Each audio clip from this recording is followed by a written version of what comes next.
pour faciliter la compréhension. Monsieur Camara, Présent, maître. on vous poursuit pour assassinat le 28 septembre. À une des questions posées par un des conseils de la partie civile, on vous a posé la question de savoir si le 28 septembre, on vous a fait sortir. La question n'est pas aussi bête que ça. Soyez concentrés. Est-ce que, selon vous, le 28 septembre, y avait-il nécessité jusqu'à ce qu'on fasse recours aux personnes détenues pour venir commettre ces actes pareils? Est-ce que, selon vous, c'était possible pour vous de rester au PM3 et vous retrouver au stade du 28 septembre? C'était-il possible le 28? C'est pas possible, maître. Les jours suivants, puisque c'est vague, mais est-ce que selon vous, le pillage dont il s'agit, est-ce que ces pillages ont continué jusqu'au mois de novembre? Je ne sais pas parce que j'étais en prison. Vous étiez en détention. Oui. Est-ce que vous étiez libre de vos mouvements? Non. Est-ce que, à partir de là, Monsieur Camara, est-ce que, aujourd'hui, Monsieur Sorik Kondé, capitaine, qui dit que vous étiez son chef, est-ce que vous êtes d'accord avec moi que lorsqu'il a dit que vous étiez son chef, que des questions de précision ne lui ont pas été posées? Oui ou non? Oui, maître. Est-ce que vous savez que monsieur, je ne sais pas, le colonel Blaise, un des co-accusés également, a été entendu dans cette procédure? Vous le savez? Vous savez qu'il a été entendu, oui ou non? Oui, bon, parce que je l'ai... Est-ce que vous savez qu'il a déclaré dans son procès verbal d'interrogatoire qu'il était le chef d'une équipe? Vous le savez? Bon, ça a été dit ici. Ça a été dit ici, à la lecture. Vous avez été informé de ça. Est-ce que le nommé Sorik Kondé, vous savez qu'il a été entendu en qualité de témoin? Vous le savez, non? Bon, ça, je ne sais pas. Bien, mais pas en qualité d'accusé, mais pas à titre d'inculpé à l'époque. Non. Mais... Bien. Si vous étiez chef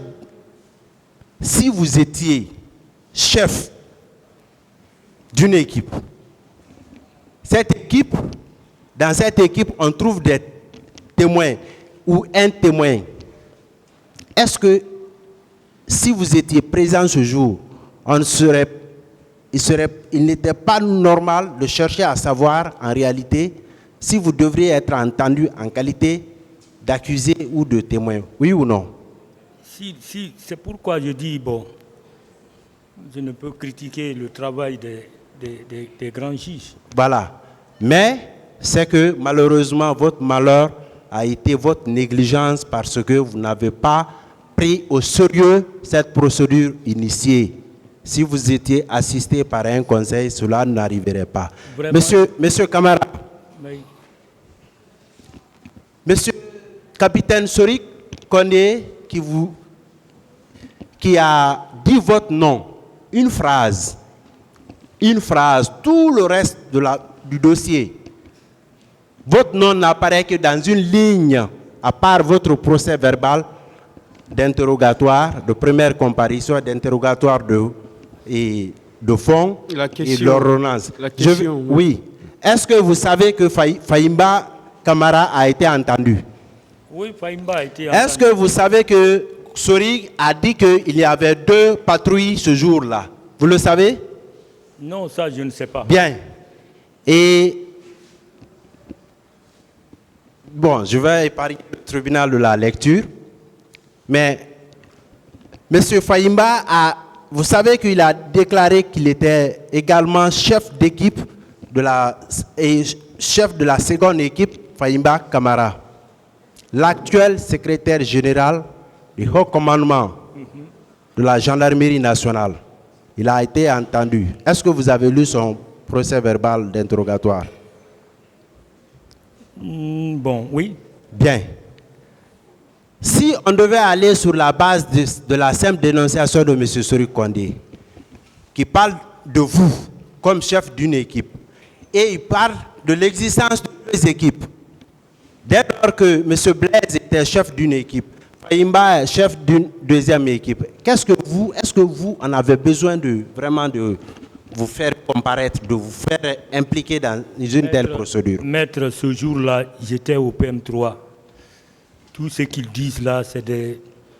Vraiment, c'est des... Là où est-ce que vous pouviez rester là-bas pour commander une équipe? Non.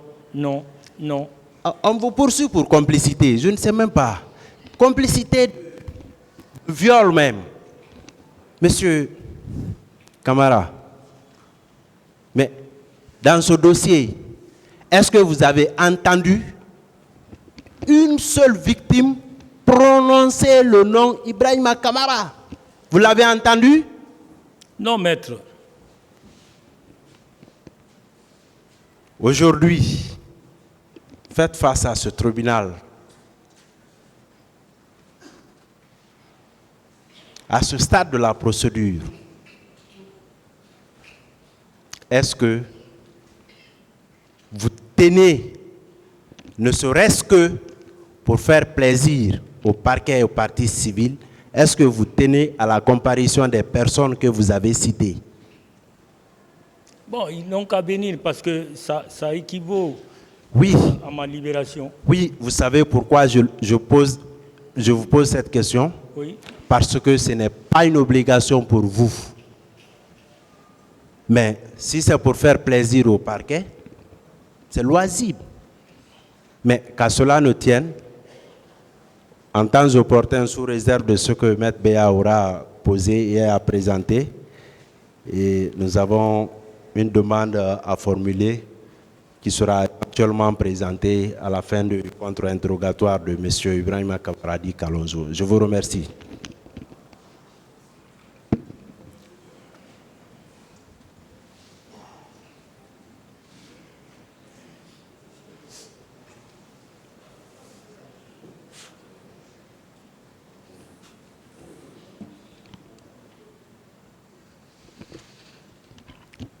Merci, Monsieur le Président.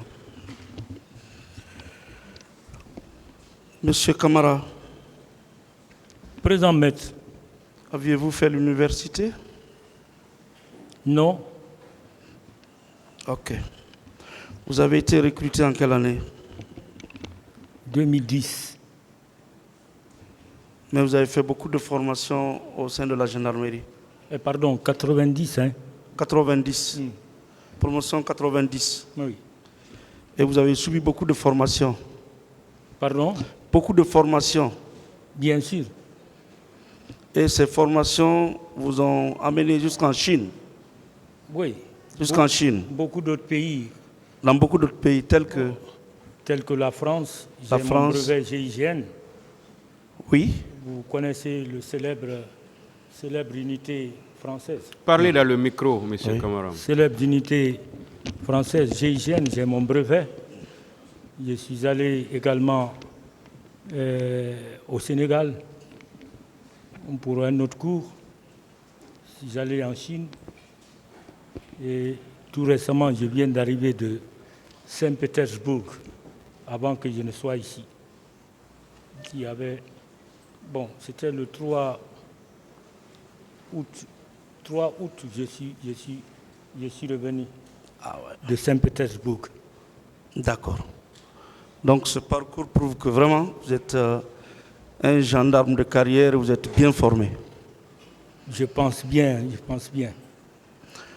Et actuellement, là, vous étiez en poste dans quel département? Je suis chef de service sport au niveau du haut commandement de la gendarmerie.